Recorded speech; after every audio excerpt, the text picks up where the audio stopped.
question des bureaux de vote et des CDI.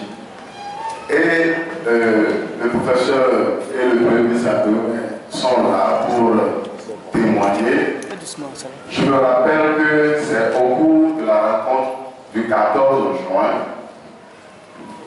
dirigée par Monseigneur Bariga et l'ambassadeur des États-Unis, que le gouvernement a décrété, j'appelais ça un diktat, que la seule assistance qu'il peut porter pour nous, c'est de recomposer les bureaux de vote et les CDI.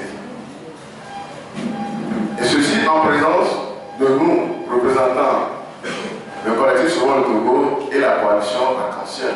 Mais j'ai été surpris qu'après cette rencontre, j'y étais, parce qu'en fin de compte, nous avons dit que nous étions déçus, que nous ne sommes pas là pour ça, mais mieux que ça. Mais j'ai été surpris lorsque je suis obligé de le dire, pour attirer l'attention de la communauté nationale sur ce qui se passe dans ce pays en matière politique.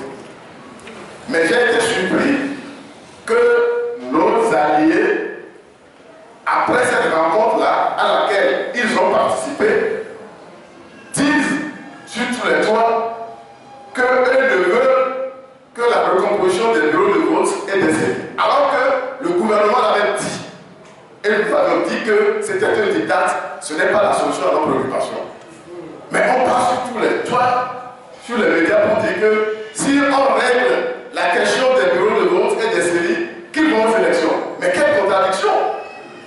Mais je ne sais pas si je vais comprendre. C'était une contradiction parce que le gouvernement l'avait dit. Et aussitôt, à l'ouverture de ce fameux dialogue, le gouvernement revient sur ça parce qu'ils l'ont dit sur tous les toits que bon, nous sommes prêts pour la recomposition des CDI des bureaux de vote. Et il y a un problème. Et lorsque on insiste pour dire que les Vikake au soleil je l'ai dit la dernière fois, Vikaka au soleil moi je dis que c'est plus qu'une démission ou bien un sabotage. Mais je suis obligé de le dire.